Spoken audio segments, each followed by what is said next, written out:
नमस्ते प्रिय स्टूडेंटों, आज हम बात करेंगे कंप्यूटर की।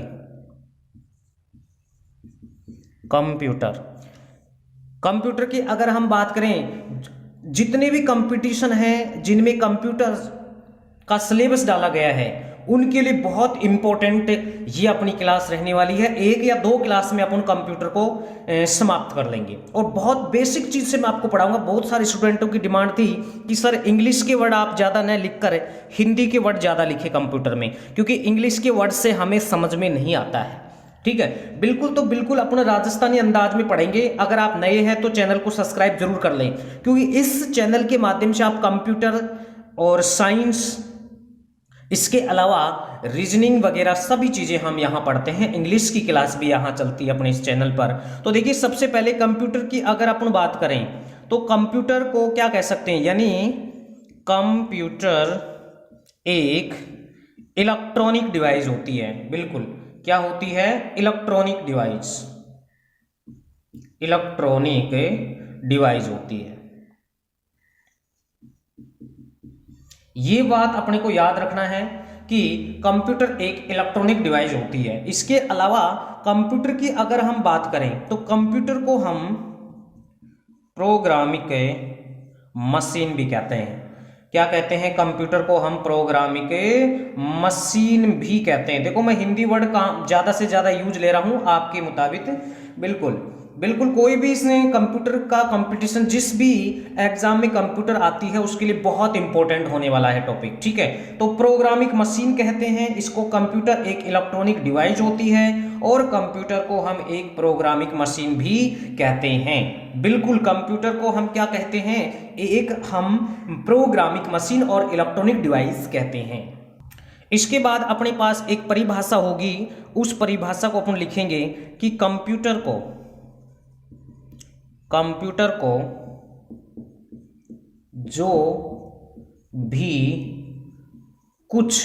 जो भी कुछ इनपुट दिया जाता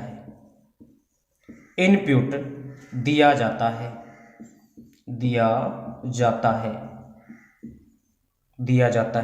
तो उसे डाटा कहते हैं। क्या कहते हैं? डाटा कहते हैं। ये बात भी अपने को याद रखनी कि कंप्यूटर को जो भी कुछ इनपुट दिया जाता है, बिल्कुल उसे हम डाटा कहते हैं। क्या कहते हैं? डाटा। तो इसका कोई अर्थ नहीं है, डाटा का कोई अर्थ नहीं है। ये बात आप याद रखेंगे। यानी सिर्फ हम किसको कह रहे हैं? यानी इनपुट को ही हम क्या कह रहे हैं? डाटा कह रहे हैं। इनपुट को ही हम क्या कहते हैं? डाटा कहते हैं। ये बात अपने को अच्छे से याद होनी चाहिए। ये जो कंप्यूटर होता है, इसमें क्या होता है कि ये जो डाटा है अपने पास, ये क्या काम करेगा?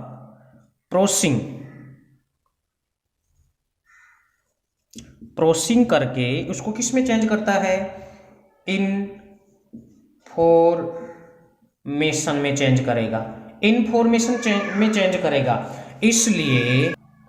इसलिए देखो, ये जो डाटा होता है इसको यानी प्रोसेसिंग करके किस में चेंज किया जाता है? इन्फॉर्मेशन। अब ये डाटा, इसका मतलब क्या है? इनपुट ही है।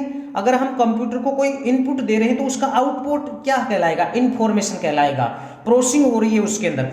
इसलिए कंप्यूटर का जो अन्य नाम है, यानी कंप्यूटर को हम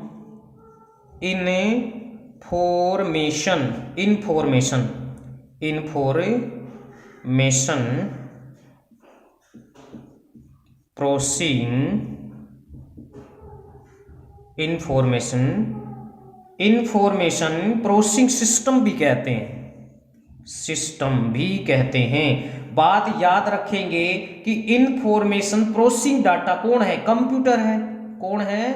कंप्यूटर है। इसके अलावा मैंने एक आपको बताया कि कंप्यूटर को हम इलेक्ट्रॉनिक डिवाइस भी कहते हैं।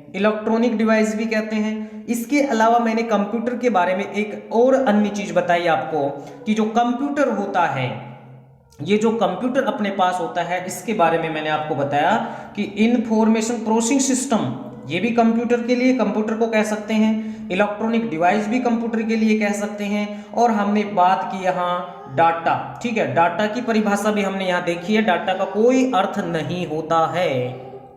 इसके अलावा एक हम इसको कहा कि प्रोग्रामिक मशीन। प्रोग्रामिक प्रोग्रामिक मशीन। ठीक है, इसको हम प्रोग्रामिक मशीन, इंफॉर्मेशन प्रोसेसिंग सिस्टम कहते हैं और इलेक्ट्रॉनिक डिवाइस कहते हैं। और हमने डाटा पढ़ लिया। ठीक है, ये हमने पढ़ लिया है। देखिए, हमने अभी पढ़ा यहां डाटा, पहली चीज। तो डाटा की अगर अपन बात करें तो डाटा दो प्रकार का होता है। ठीक है, टाइप ऑफ डाटा दो प्रकार का होता है, जिसमें बिल्कुल मैं हिंदी में बता रहा हूं आपको, बिल्कुल आप हिंदी में आप नोट कर लें इन चीजों को ना, मैं बिल्कुल आपको हिंदी में बता रहा हूं। तो ये जो डाटा होता है ये कितने प्रकार का होता है? दो प्रकार का होता है। एक होता है न्यूमेरिक डाटा, न्यूमेरिक डाटा। ठीक है, न्यूमेरिक डाटा होता है एक तो, और एक होता है अपने पास नॉन न्यूमेरिक डाटा। दो होते हैं अपने पास डाटा, एक तो न्यूमेरिक डाटा और एक होता है नॉन न्यूमेरिक डाटा। तो सबसे पहले हम बात करेंगे न्यूमेरिक डाटा। देखो, न्यूमेरिक डाटा क्या होते हैं? 0 से लेकर 9, 0 से लेकर 9 तक के नंबरों का क्या किया जाता है? उपयोग किया जाता है। ये बात आप लिख लेंगे। ठीक है, 0 से 9 तक के नंबरों का उपयोग किया जाता है। लेकिन ये बात न्यूमेरिक डाटा की नहीं है, ये बात न्यूमेरिक इसकी भी हो सकती है, ये बात इसकी भी हो सकती है। ठीक है, यानी नॉन न्यूमेरिकल की हो सकती है, न्यूमेरिक डाटा की भी हो सकती है और न्यूमेरिक डाटा की भी हो सकती है।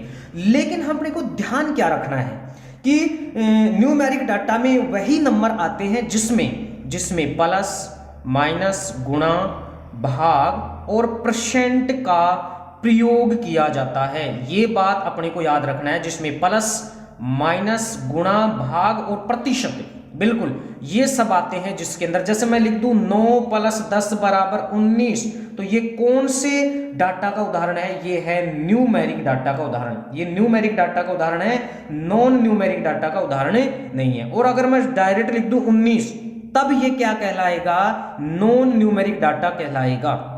यदि मैं कोई फोन नंबर लिख देता हूं यहां, ठीक है, 12 63 50, अगर मैंने कोई फोन नंबर लिख दिया है यहां, तो वो फोन नंबर क्या कहलाएगा? नॉन न्यूमेरिक डाटा कहलाएगा। ये बात अपने को याद रखनी है।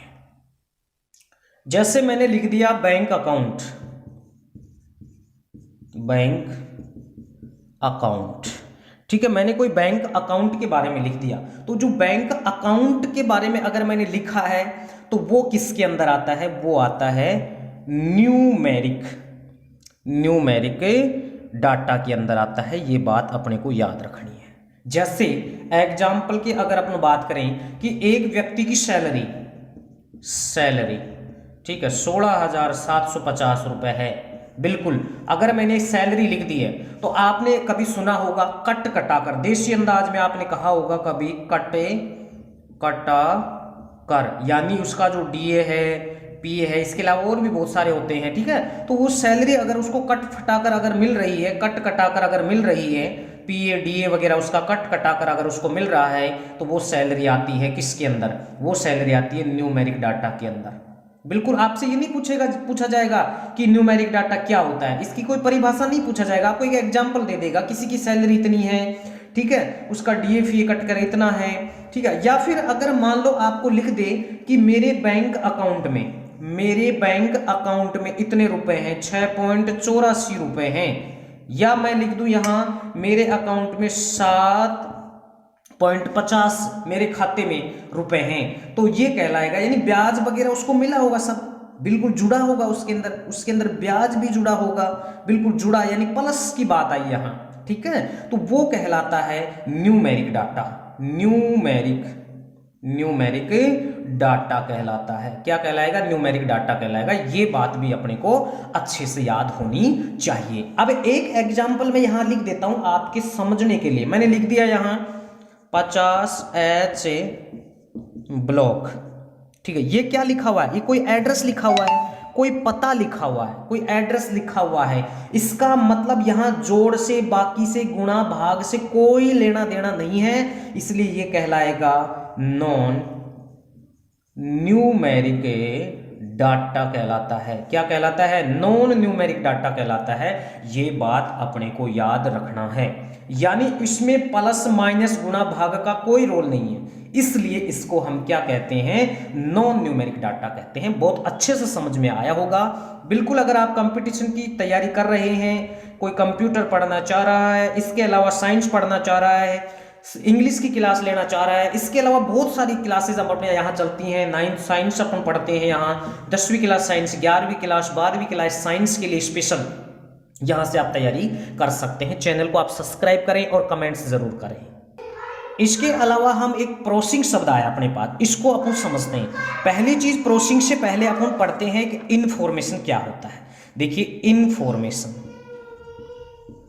इन्फॉर्मेशन देखो बहुत बढ़िया शब्द है इन्फॉर्मेशन। ये छोटे छोटे शब्द अगर अपन याद रखेंगे ना तो अपन अच्छे से कर पाएंगे। तो देखो, इन्फॉर्मेशन की अगर अपन बात करें तो कंप्यूटर के अंदर, किसके अंदर है, कंप्यूटर में जो भी इनपुट, बिल्कुल, अब देखो ये हिंदी वर्ड ही है इनपुट, ठीक है, इसको अपने हिंदी में लिख देंगे ऐसे, ये लो इनपुट, इसको हिंदी में लिख देंगे तो वो हिंदी में हो गया, इसका कोई अलग से अर्थ नहीं मिलेगा अपने को यहाँ ना। तो ये हो गया इनपुट को डाटा करते हैं, यानी कंप्यूटर जो भी इनपुट को डाटा करते हैं तथा 9 + 10 ये क्या है, एक इनपुट है। आपने यहाँ कीबोर्ड को दबाया